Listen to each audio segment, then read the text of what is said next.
মঞ্চে একযোগে বাড়ি ফিরছে নগরবাসী। প্রিয়জনের সাথে ঈদ উদযাপন পথের অল্প বিস্তর ভোগান্তিতেও পাত্তা দিচ্ছে না যাত্রীরা। বাস কাউন্টারে রয়েছে বরাবরের মতোই বেশি ভাড়া নেওয়ার অভিযোগ। তবে রেলের একটি ট্রেনের শিডিউল হেরফের হলেও এখনো পর্যন্ত সুশৃঙ্খলভাবে চলছে ট্রেনের ঈদ যাত্রা। এই মুহূর্তে কমলাপুর রেলওয়ে স্টেশনে রয়েছেন সহকর্মী সিফাত শাহরিয়ার এবং রাজধানীর গাবতলী থেকে যুক্ত হচ্ছেন সহকর্মী বাইজিদ সাদ। শুরুতেই সিফাতের কাছে জানতে চাইব যে সিফাত, কমলাপুর রেলওয়ে স্টেশনে যাত্রীদের চাপ কেমন রয়েছে? টিকিট পাওয়া নিয়ে যাত্রীরা কি জানিয়েছেন? কোনো ধরনের ভোগান্তির চিত্র দেখতে পাচ্ছেন কিনা?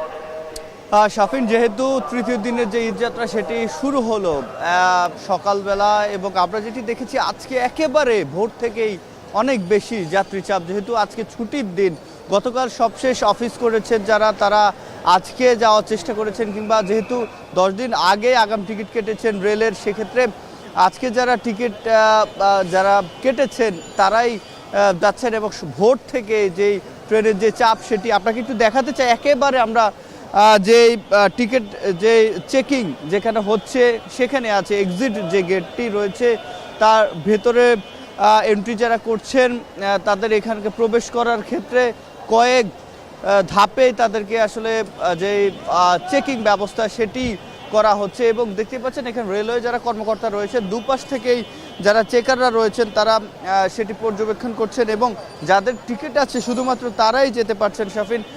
এবং রেলওয়ে কর্তৃপক্ষ বরাবরের মতোই বলছেন যাতে যাদের টিকিটবিহীন কোনো যাত্রী ভ্রমণে করতে পারবেন না।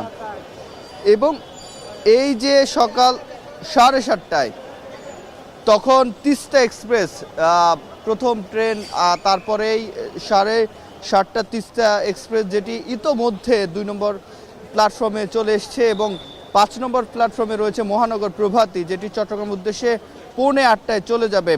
তারপরেই শহরতলির 14 নম্বর প্ল্যাটফর্ম থেকে যাবে খুলনাগামী সুন্দরবন এক্সপ্রেস যেটি পদ্মা সেতু হয়ে যাবে মোহনগঞ্জ মহুয়া কমিউটার রয়েছে যেটি 8:30টার দিকে যাবে।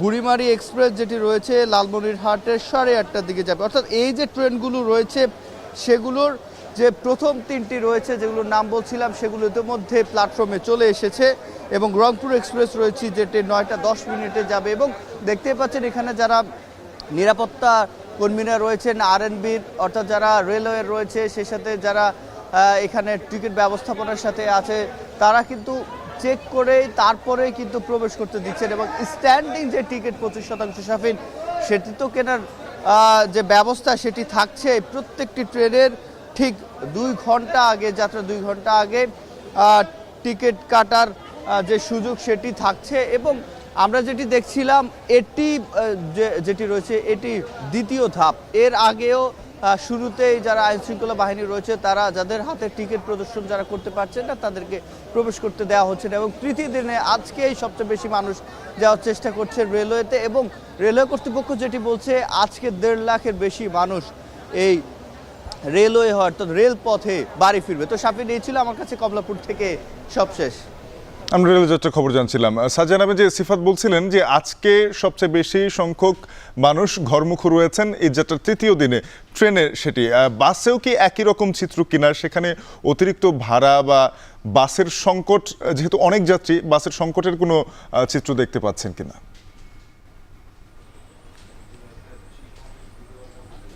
শাফিন, যেমনটি বলছিলেন ঈদে ঘরমুখ মানুষের যে যাত্রা সেটি কিন্তু আমরা দেখতে পাচ্ছি। যারা স্বজনের কাছে ফিরে যাবেন তাদের চোখে মুখে কিন্তু আনন্দের ছাপ, কেননা আমরা এই আসার সময় দেখতে পেয়েছি যে এখানে কিন্তু একটি যানজটের সৃষ্টি হয়েছে। আমরা টেকনিক্যালের মোড়ে আছি, এখানে এসে আমরা যেমনটি দেখতে পেয়েছি যানজট থাকলেও এখানকার যারা যাত্রীরা রয়েছেন তারা কিন্তু বলছেন যে এটি তাদের কাছে কষ্টের কিছু নয়, কেননা ঈদে বাড়ি ফেরার যে আনন্দ সেটির কাছে কিন্তু এটি হার মানাচ্ছে বলে তারা আমাদেরকে জানিয়েছেন। সেই সাথে অতিরিক্ত ভাড়ার কথা যেটি বললেন, অতিরিক্ত ভাড়াটা কিছুটা স্বাভাবিকই থাকে, কেননা ভাড়া নেওয়াটা বরং যাত্রীরা বলছেন যে এই সময়টাতে আমাদের টিকিট পাওয়াটাই দায়। এজন্য দেখা গেছে তারা যদি অতিরিক্ত ভাড়াও চায় সেক্ষেত্রে আমাদের কিছু করার থাকে না, এবং এই সুযোগটাই কিন্তু বাস মালিক যারা রয়েছেন বা চালকরা রয়েছেন তারা কিন্তু নিয়ে থাকেন। এবং সেই সাথে সাথে জানিয়ে রাখতে চাই, যেহেতু পদ্মা সেতু উদ্বোধনের পরেই কিন্তু এই জায়গাটিতে মূলত চাপ কমে গিয়েছে। আর সেই সাথে যেহেতু আজ এবং আগামীকাল থেকে গার্মেন্টসগুলো ছুটি হতে থাকবে এবং ছুটির পর থেকে কিন্তু এখানে চাপ যেটি রয়েছে সেটি আরও বেড়ে যাবে বলে আমরা জানতে পেরেছি। সেই সাথে আমরা আইন শৃঙ্খলা বাহিনী যারা রয়েছেন, রক্ষাকারী বাহিনী, তাদের বেশ তৎপরতা দেখেছি এখানে।